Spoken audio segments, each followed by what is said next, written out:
Hello साथीहरू नमस्ते। आज जाँदैछौँ हामी चितवन। खानकोटबाट थोरै माथि लागेपछि बाणबञ्जाङको गेटबाट चाहिँ भित्र छियौँ र हामी पुग्यौँ काफल चौर। काफल चौरबाट अलि परबाट चाहिँ ओह्रालो बाटो थियो। ओह्रालो कच्ची बाटो झर्यौँ। तरकारी खेती गरेका बारीहरू हेर्दै हेर्दै रमाइला दृश्यहरू हेर्दै हेर्दै हामी अगाडि बढ्यौँ।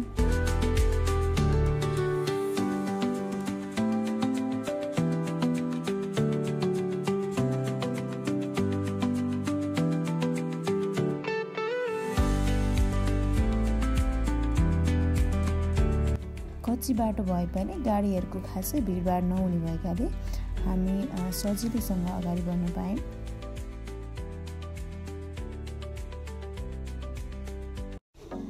अगाडि बढ्दै बढ्दै प्रकृतिको आनन्द लिँदै लगभग आधी घन्टामा हामी खानेखोला पुग्यौँ। खानेखोलाको गाउँमा ढलान गरिएको रोड थियो। त्यो ढलान गरिएको रोड हुँदै हामी सिधै हाइवेमा पुग्यौँ।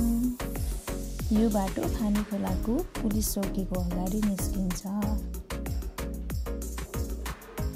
खानेखोला पछिको बाटो पुरै एक्सटेन्ड गरिसकिएको थियो, त्यसैले हामी मजाले हाइवेमा सुरुर कुद्दै गयौँ।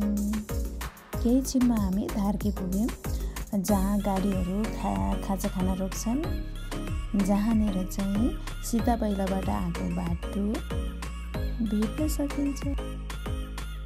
त्यहाँबाट फेरि लगभग आधा घन्टा लगाएर माधे बेसी हुँदै हामी गल्छी पुग्यौँ। गल्छीमा चाहिँ एकदमै जाम थियो, किनकि त्यहाँ बाटो बनाइरहेको थियो। बाटो जाम थियो र एकदमै धुलो पनि थियो, तर पनि हामी बिस्तारै अगाडि बढ्यौँ। केही अप्ठ्यारो बाटो काटिसकेपछि अत्यन्तै राम्रो बाटो आयो। फेरि त्यसपछि हामी मजाले कुद्न थाल्यौँ।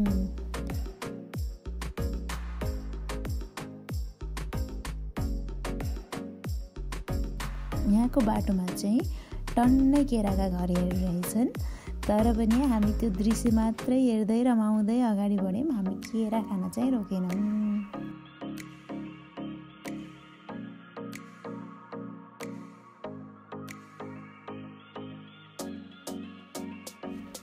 एकैछिनमा हामी मलखी पुग्यौँ। अब यहाँबाट चाहिँ धादिङबेसी जानको लागि बाटो छुटिएको छ। राइट साइडबाट भित्र गएपछि धादिङबेसी पुग्न सकिन्छ। तर हामी चाहिँ चितवनका लागि यात्रा गरिरहेका थियौँ, त्यसैले हामी सरासर अगाडि बढ्यौँ।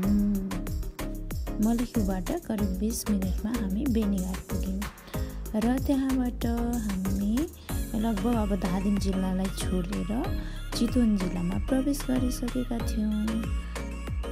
चितवन जिल्ला लागिसकेपछि बाटो अत्यन्तै सहज थियो, राम्रो पनि थियो। हामीलाई यात्रा गर्नलाई अत्यन्तै सहज भयो।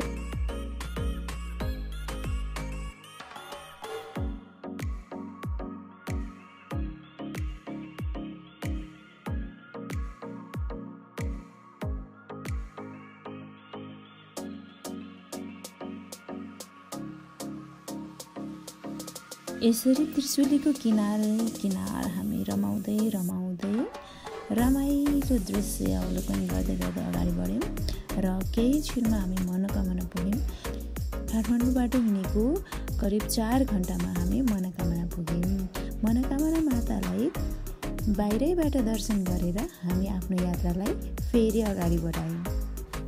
मनोकामनाबाट अलिकति अगाडि बढेपछि हामी त्रिशुली र मर्साङदीको सङ्गम स्थलमा एउटा होटेल रहेछ, त्यहाँ बसेर चिया खायौँ र केही बेर हामी रेस्ट गऱ्यौँ। साह्रै नै आनन्द आयो। रेस्ट गरेर हामी निस्क्यौँ र आधी घन्टामा हामी नारायणघाट पुग्यौँ।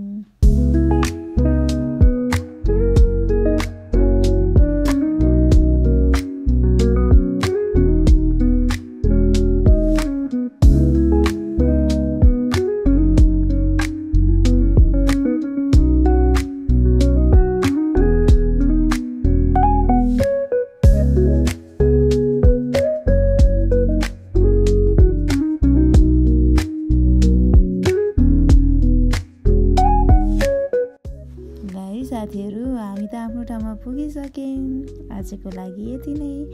नमस्ते, फेरि भेटौँला अर्को भिडियोमा। By by.